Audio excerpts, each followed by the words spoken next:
is, and the effect of those winds on the surrounding landscapes and waterways. Not only is it a clear day here, but we have very little winds. You guys are lucking out quite a bit.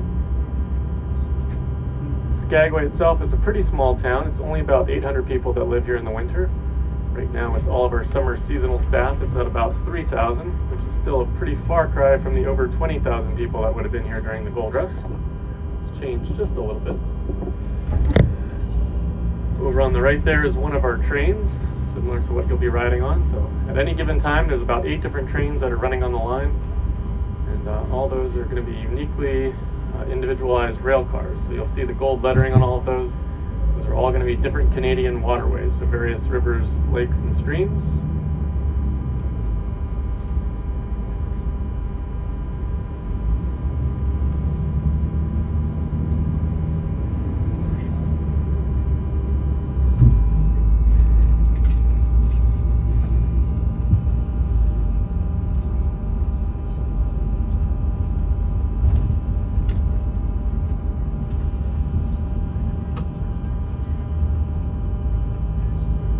This turn here in front of us is going to be Pullen Pond, which connects to Pullen Creek.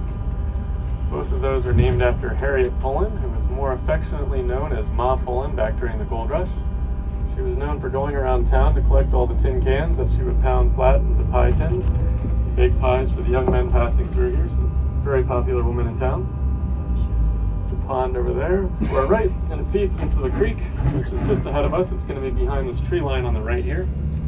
And in that creek is the only place in the valley here that we get a salmon run, hopefully in the next week or two. So unlike places like Juneau and Ketchikan that have various waterways with lots of salmon, this is the only place in Skagway where we have salmon runs. So you'll see over there that creek is pretty narrow. It's only about 6 or 8 feet wide. We'll talk a little bit more about why that is in a bit on the drive here. Just up ahead, we're going to be turning on to Broadway, which is the main street through town. The town itself is only 4 blocks wide by 23 blocks long, so not too much space at all. Walk pretty much anywhere in under 20 minutes. Very convenient.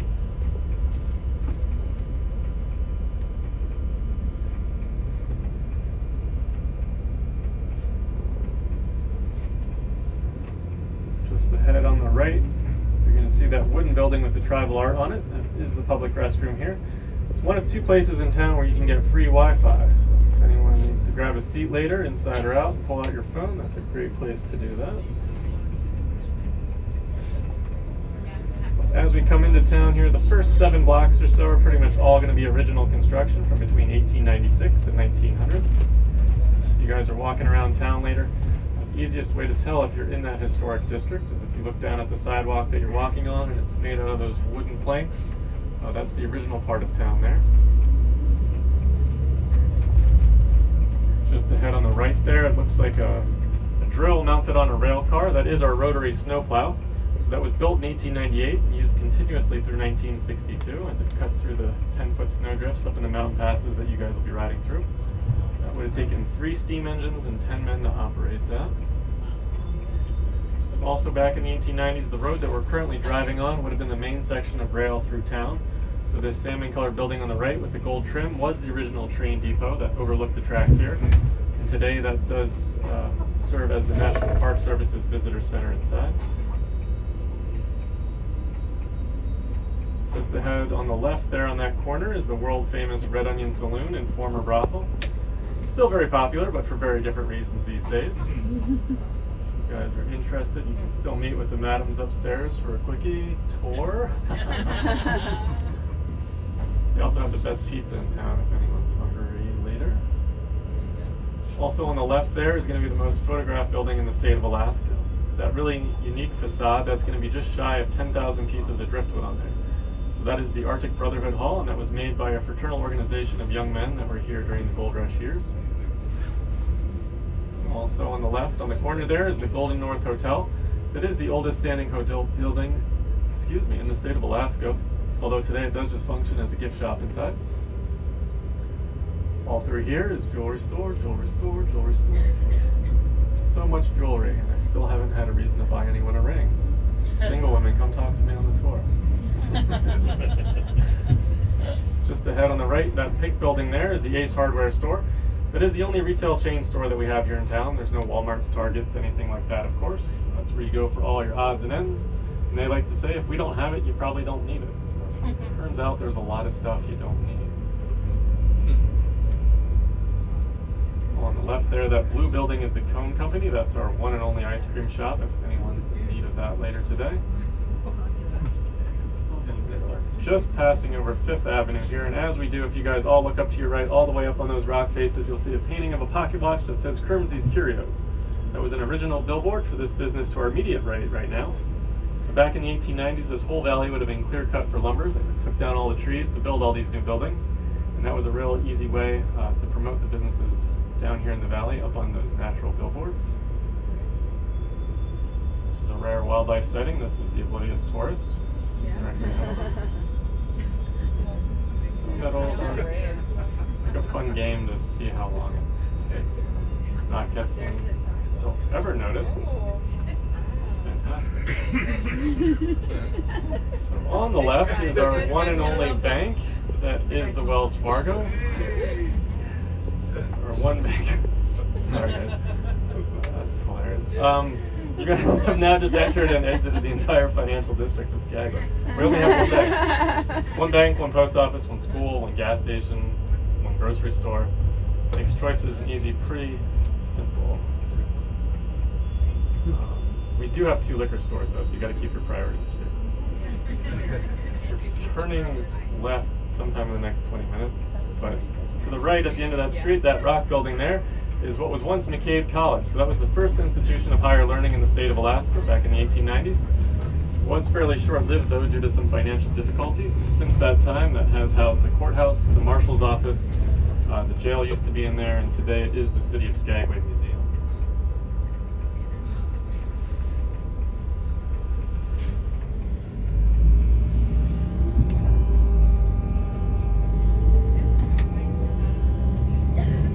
Just ahead on the left there is the Red Church, that's the Assembly of God. Just past that is going to be the Green Church, and that's the Catholic one. There's about 4 others back in the neighborhood there, but they are all color-coded. And that's a holdover from the gold rush years when the vast majority of young men passing through here would have been completely illiterate, so they couldn't read any of the signs. And that was a real easy way for them to find their respective denominations around town.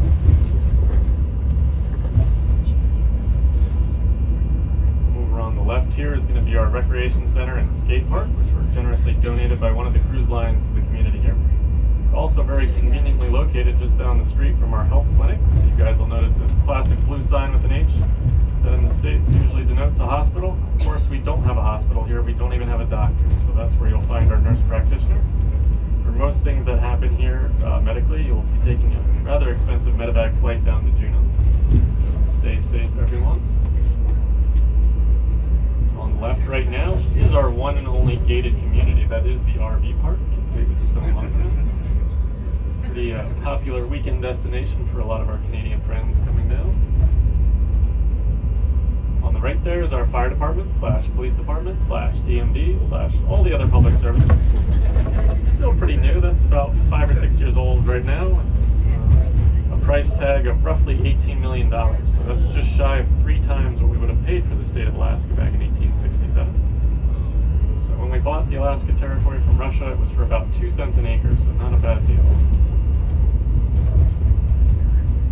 This train that's coming past us right now is a really good illustration of another thing with the train. You'll see that those subtle differences between the rail cars. So some of those are actually originals from back at the very beginning of the 20th century. They had a number of different releases of generations over the 20th century, so there's like a living, moving museum over there. To the right there is the maintenance yard for the railway, the White Pass and Yukon Railroad. So it's pretty unique in that it's one of only 3 remaining narrow gauge railways in the United States. Over there is where our mechanics and engineers make all the custom parts and work on all those locomotives on site, because that'd be very cost prohibitive to ship any of that out anywhere from here. We are now just about to pass over the Skagway River. If you guys look down, you'll notice it's sort of a greenish gray. It's almost got a milky hue to it. It's unlike a lot of crystal clear mountain streams and rivers that you might be used to. And that's a consequence of all the glacial silt in there. So right now we're surrounded by mountains. Tucked up in those mountains are a number of different glaciers. And Glaciers do move ever so slightly. As they do, that massive amount of weight pulverizes the rocks underneath into a fine sand or silt that washes out to our waterways. And that silt does stay suspended in the water, so it's actually too much for fish to breed. And that's the main reason that we don't have too many salmon at all down here. There's too much silt in our waterways, so far more than places in other parts of southeast Alaska. So it is just that one creek that we passed at the very beginning there that's primarily fed by snowmelt that has fish. So if you ever see anyone fishing in the Skagway River, they're definitely a tourist because there is nothing to catch. It's also why you're not going to see many bears or birds of prey like bald eagles down in this valley in particular. They are lacking that critical food source, so it's going to be a few miles north of here up in the passes before we often see those. But glacial silt itself is a very nutrient-dense material, so when it washes out to the inlet, it feeds the plankton, which feed the krill, which feed the whales. So we don't have many fish, but we do have happy humpback whales. Perhaps that's a worthwhile trade-off. We're coming out of town right now, heading up into the mountains. This is going to be the heart of the temperate rainforest. Through here you guys will see a lot of birch and alder. There's mountain hemlock, cedar, and our state tree, of course, which is the Sitka spruce. It's a very bold, upright growing tree that has pretty high levels of naturally occurring vitamin C. So you might recall that a lot of those early explorers and settlers were prone to scurvy, which is a vitamin C deficiency. And thankfully, during the gold rush, those men didn't have to worry too much about that. The native peoples in the region here have used the Sitka spruce for centuries to treat various ailments, including cough and sore throat. They make a bunch of different teas and tinctures, and it's still popularly used as roads that run from here all the way down to the state capital in Juneau. Right now, if you look across the valley on our right, through the trees, it's going to be a little more visible just ahead. You guys will see where the rail line is about halfway up the side of that mountain there. Some of the train trestles will come into view here. So that is the route that you guys will be taking back into town. So when Captain Moore and Mr. Ogilvy were passing through here, they were scouting out what was the White Pass Trail. So that's a 33-mile trail to get you from Skagway. It's right in the fault line, so that's coming into view right about now. Running the whole side of that mountain there. You will, of course, have noticed that we don't ride over the bridge anymore. It was only built in the late 1970s, but with modern-day iron ore mining operations up in the Yukon, they were shipping most of that out of our port in Skagway. So after decades of all that truck traffic every day, driving tons and tons of iron ore over it did compromise the integrity of the bridge. That was decommissioned in 2019, so today it just sits over there as a historic wayside.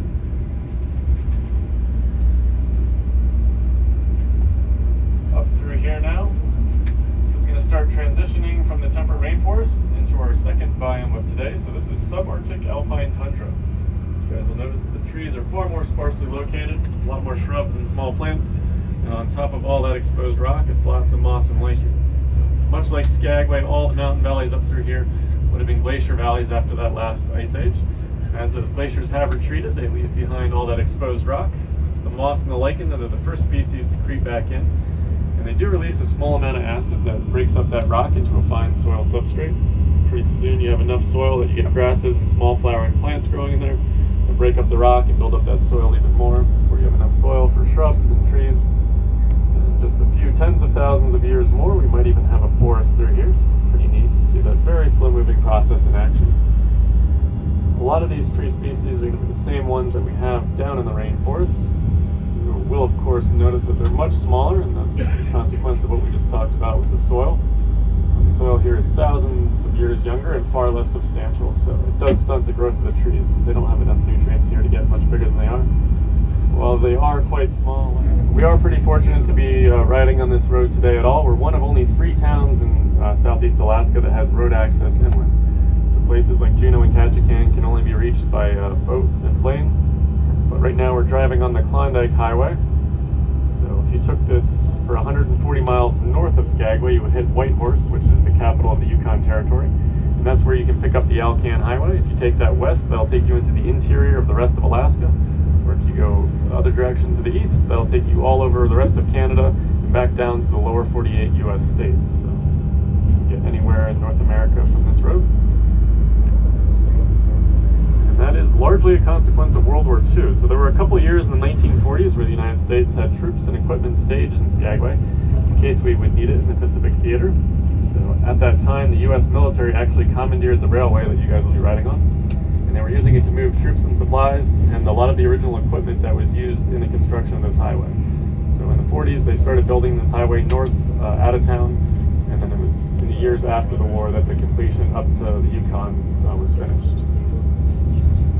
Even today, this is a pretty key supply route for getting a lot of fuel and various supplies up to the Yukon Territory from our port in Skagway.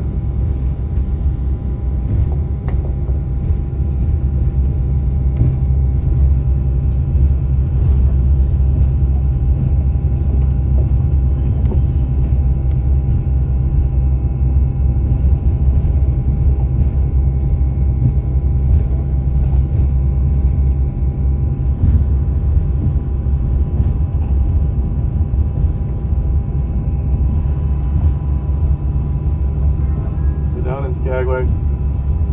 Most winters we get about 5 to 7 feet of snowfall throughout the winter, whereas up in the mountain passes here they get over 26 feet, so it changes quite a bit rather quickly. Our tour season is April to October, so even into mid and late May we often get avalanches that cover one or both lanes of the highway here. So that is summer months. It's also known as Divide Fall, so half of that is going to feed into the lake that sits just to the right of that there. The other half ends up in the Skagway River, which goes out into the ocean where your ship is right now. But we just passed the U.S.-Canadian border. It's still another 8 miles till we hit Canadian Customs, so we are in a little bit of a limbo right now. By virtue of that, just ahead on the right, this next pullout is what is known as the International Outhouse. On your way in, you're Russian. Inside, European. On your way out, you're Finnish. It's a terrible joke. Also, we're going to do our first photo stop for 10 or 15 minutes for anyone that wants to snap some photos. Wow. Hello cả nhà. Hiện tại giờ đang ở Canada, giáp ranh Canada với Mỹ. Ở đây là một trong cái địa phương của Yukon.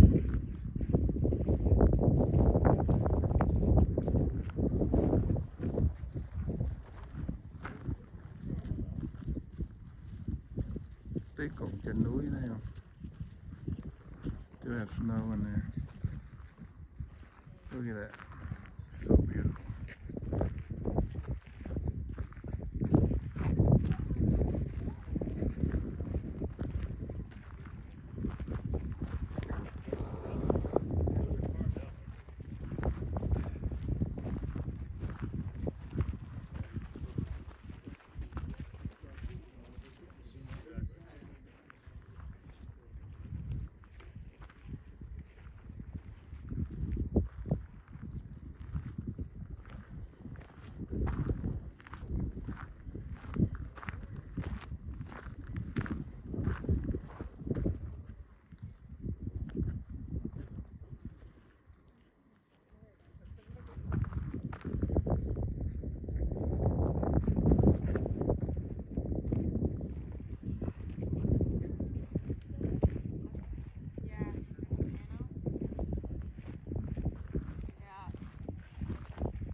much like how coffee, tea, and red wine get their color, that's the same principle operating here in these lakes. Used to be one continuous lake until we put this roadway through here that split them up. That was a pretty popular swimming hole for the people of Skagway in the summer months here.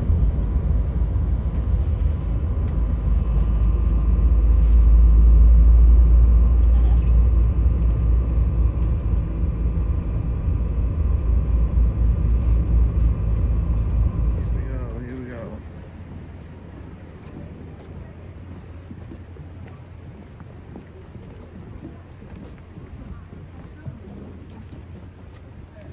Hello cả nhà, hello everybody. Bây giờ bắt đầu đi xuống cái cầu dây.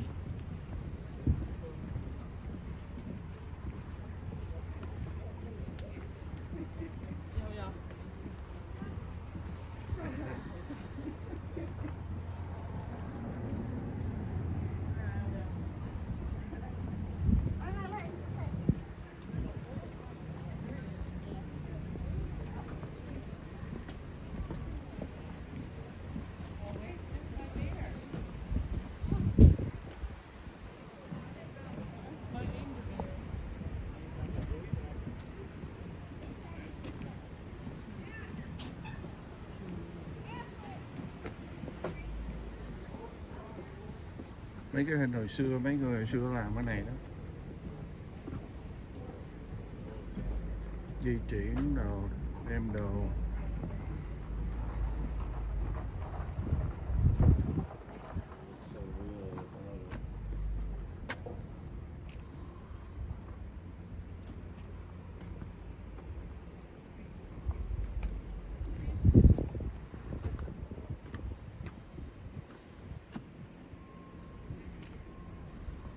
Đây.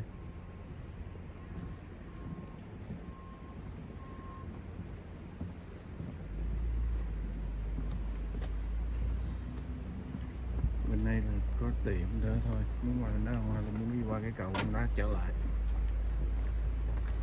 Tiệm gift shop không? Không biết nữa cái gì nãy nó nói không nghe.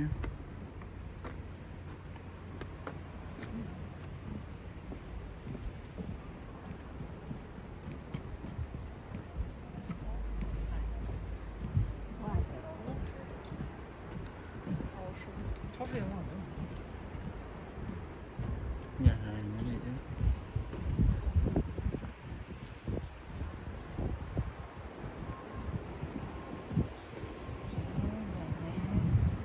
Phải không?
Iya.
Đang đi lên cái cầu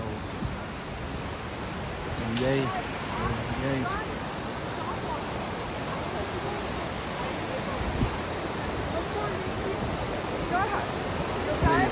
đi kìa, đi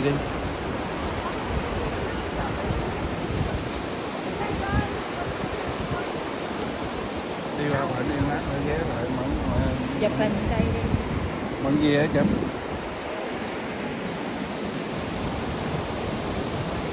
Chụp trên cái cầu này nè. Thì mận gì hả? Mận đi ra đó chụp.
Chỉnh cho này lên. Rồi đó.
Rồi xuống như thế không?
This is the room. It's what they use a lift in. What's it say here? Stove, equipment, everything. That's pretty cool.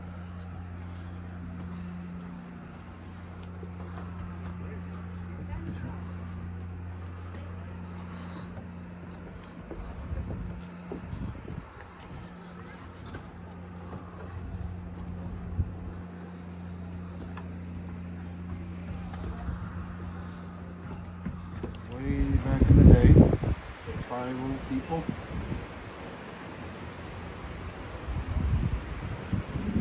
how the landscape was. Yeah. The gold rush there. How many people that went there?